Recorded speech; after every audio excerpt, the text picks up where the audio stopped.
ಧಾನ್ಯ ದ್ರಾಕ್ಷಗಳು ಸಮೃದ್ಧಿಯಾಗಿ ಬೆಳೆದ ಸುಗ್ಗಿ ಕಾಲದಲ್ಲಿ ಅವರಿಗಿರುವ ಸಂತೋಷಕ್ಕಿಂತಲೂ ನೀವು ಹೆಚ್ಚಾದ ಆನಂದವನ್ನು ನನ್ನ ಹೃದಯದಲ್ಲಿ ಉಂಟು ಮಾಡಿದಿ ಎಂದು ಕೀರ್ತನೆಗಾರನ ಹಾಡಿ ಅರಸಿದಂತೆ ಸದಾಕಾಲ ನಂಬಿರುವೆ ಎಂಬ ಹಾಡನ್ನು ರಚಿಸಿ ಹಾಡಿದಂತ ಪಾಸ್ಟರ್ ಪ್ರವೀಣ್ ಕುಮಾರ್ ಅವರ ಧರ್ಮಪತ್ನಿಗೂ ಯೇಸು ಕ್ರಿಸ್ತನ ಹೆಸರಿನಲ್ಲಿ ನಾನು ವಂದಿಸುವಂತನಾಗಿದ್ದೇನೆ.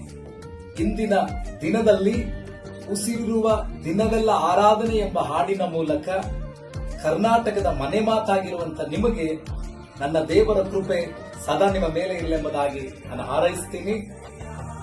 ಈ ಹಾಡು ಸದಾಕಾಲ ನಂಬಿರುವೆ ಎಂಬ ಈ ಹಾಡಿನ ಮೂಲಕ ಕರ್ನಾಟಕದ ಅನೇಕ ದೇವ ಜನರಿಗೂ, ದೇವ ಮಕ್ಕಳಿಗೂ, ದೇವ ಸಭೆಗಳಿಗೆ ಒಂದು ಉಜ್ಜೀವನವನ್ನು ಉಂಟು ಮಾಡಲಿ ಎಂಬುದಾಗಿ ನಾನು ಹಾರೈಸುವಂತನಾಗಿದ್ದೇನೆ.